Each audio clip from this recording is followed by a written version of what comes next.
Let's just call a spade a spade. It will be the biggest upset in college football of 2023 if the number 5 Florida State Seminoles, who are ranked above Georgia, finds a way to dismantle the Bulldogs in the Capital One Orange Bowl without their starting quarterback, without their starting running back, without both of their star receivers, their top tight end, and countless defensive pieces who are all preparing for the NFL. So, what should Florida State fans actually be looking forward to in the game down in Miami, other than potentially the greatest upset that we've ever seen? Let's talk about it. If you are new here, welcome on into the channel. My name is Cole Thompson. I'm a radio show host based in Houston, and I talk college football daily. So if this is the type of content you enjoy, plus anything going on with the transfer portal, national championship news, bowl eligibility, and a bunch of other nonsense, make sure that you smash that subscribe button down below. Leave a comment telling me your thoughts on the future of Florida State going into 2024. Tell your friends, your family, your mortal enemies, best of bros, Seminoles fans, and college football aficionados everywhere about this channel, because we're on the race to become the #1 YouTube show talking college football daily. Give me a follow on social media. I call it Twitter. You guys can call it X. I don't really care what Elon calls it. But that way, our conversation surrounding the greatest sport that ever exists never has to stop flowing. So, Florida State will be without a countless name of players, including Jordan Travis, Keon Coleman, Johnny Wilson, Jaheim Bell, Jared Verse. You're also losing Trey Benson. Lawrence DePhilly is going to be out due to injury, and a bunch of other players who are getting ready for their next stage in life. You also are going to be without Tate Rudemaker, who was the backup quarterback that had multiple years of learning underneath Mike Norvell. So the attention turns to basically what you had with Brock Glenn in the ACC title game with lesser talent. That's what's on display. So what are the three things that I'm looking for in terms of Florida State if I'm a Seminoles fan? Number one, the attentiveness to the offense. That's the key for me here is I want to see how well this offense can play just based off a concept. How sluggish are they? Is it only the starters? And because of they didn't get their enough amount of reps during practice, they're kind of lost. You're supposed to cut left, and instead you cut right, and it leads to a big pick six by Georgia.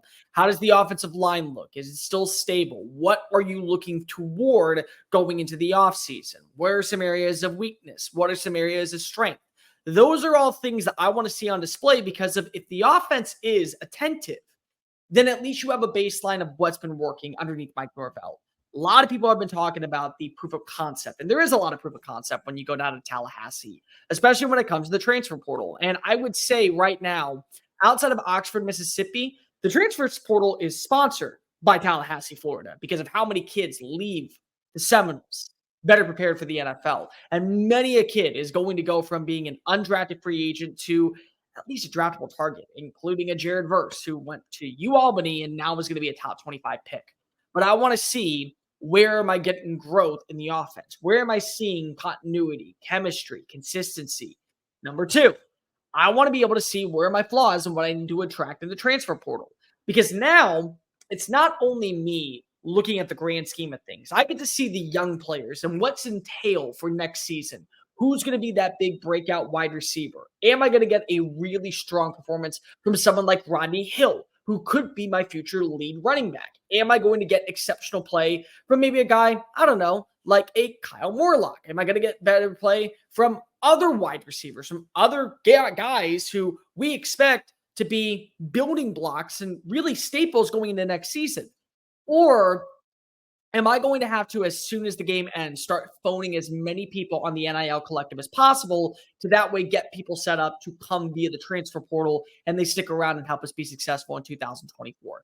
Those are keys here. And it also goes to Brock Glenn, because Brock Glenn, I don't think is going to be the starting quarterback next season as of now, but maybe he is. Maybe you look at how he plays and say he goes off and he has a really strong game against a defense that's not seeing that many opt-outs. I mean, honestly, JDJ, Javon Dumas-Johnson, is really the main guy that you have to be worried about outside of a few others. But besides that, they're a sound defense. And say Glenn goes off and he has 265 passing yards, 3 touchdowns, no interceptions, completion percentage roughly around 70%, and a passer rating of 204. That's something that you can hang your hat on and say, we got at least a kid who knows our system, can run it extremely well, and we don't have to go over splurge for a quarterback via the portal.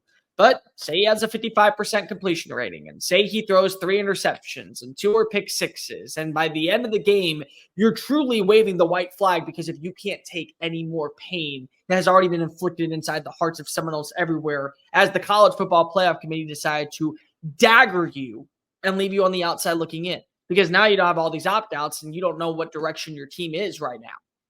At that point, then you have to go out into the portal. You have to call a Cam Ward. You have to bring in a DJ Uiagalelei. You have to target maybe a guy like a Malachi Nelson to be a long-term product alongside Brock Glenn.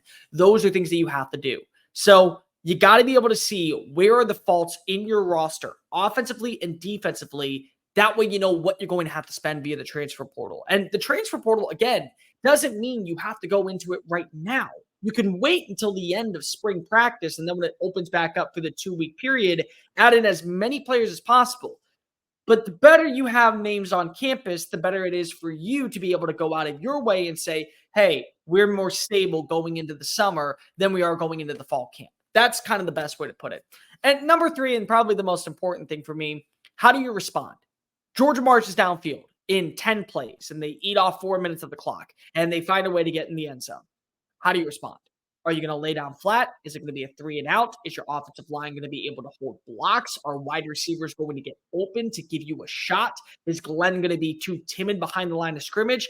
All these things are big deals because of that's what the future entails for what Florida State wants. And it's only going to get tougher. Whether or not you agree with the 12-team college football playoff, I will say of those 12 teams, 8 are probably going to be viable enough to win a national championship. And this past year, there were 8 teams, in my opinion, that were good to go the distance and hoist up a title when fully healthy. Florida State was one of them. Georgia was one of them. And I would say probably Oregon was one of them. And then, of course, the 4 teams that are in the CFP. But the bottom line is that when you get to a 12-team playoff, no one is showing you mercy. They are going to understand it is a winner-go-home situation, and you have to be on your P's and Q's every single snap. So if you treat yourself alongside the Georgias of the world and the Alabamas of the world who see opt-outs all the time, but yet still dismantle opponents in bowl games, you hold that to a feather. And the other thing, it's a bowl game. It's a bowl game. Let's just go ahead and keep a buck a buck. It's a bowl game. I am a believer and a proud supporter and card-carrying member of bowl games do matter, except for the New Year's Six Bowls. I am somebody who will sit up until the wee early hours of the morning watching the most random bowl games possible because I understand what it means. It's a testament to what the culmination of your season was. And for some people, it's an opportunity to have a great storyline to cap off as a feather in the cap of a great season. And that's what Florida State can do. If you find a way to get the upset win, you went undefeated. You went 14-0, and you're the only team that went 14-0 in college football history that didn't have a shot at playing for a national title. You might as well be UCF and claim your own national title if you want to be that way, Mike Norvell, because you've earned it. But the bottom line is that it is a bowl game. This is a game where it's not going to dictate what the future entails entirely for Florida State. It's more so a baseline of what you're looking forward to moving into 2024. And once 2024 gets here, you'll have an entire offseason. You'll have an entire summer to better this roster, enhance the players, and get them more prepared for games such as these throughout the regular season and leading into the college football playoff. But those are things I'm looking for Florida State. Where are you seeing success offensively? What areas I need to target via the transfer portal? And more importantly, how do I respond when Georgia capitalizes? If you do that, win, lose, indifferent, I would consider that a good day for Florida State because you're getting better on the field. But if all those are major concerns and you walk out of there and it's 49-0 and your offense is kaput and your defense can't save a block to save their life and you have questions at nearly every single spot, that's a wake-up call for Mike Norvell of what's going to come in 2024 and what work needs to be done in the final days of the transfer portal window being open.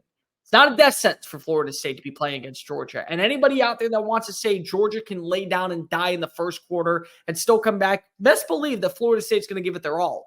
But you got to be able to feel confident walking away. Doesn't mean a win. It means confidence. Hey guys, thank you so much for watching that video. Don't hit the X button yet. Make sure you hit subscribe to keep up with all of our daily content found on Just Saying It and anything else that we post on this channel. Bye.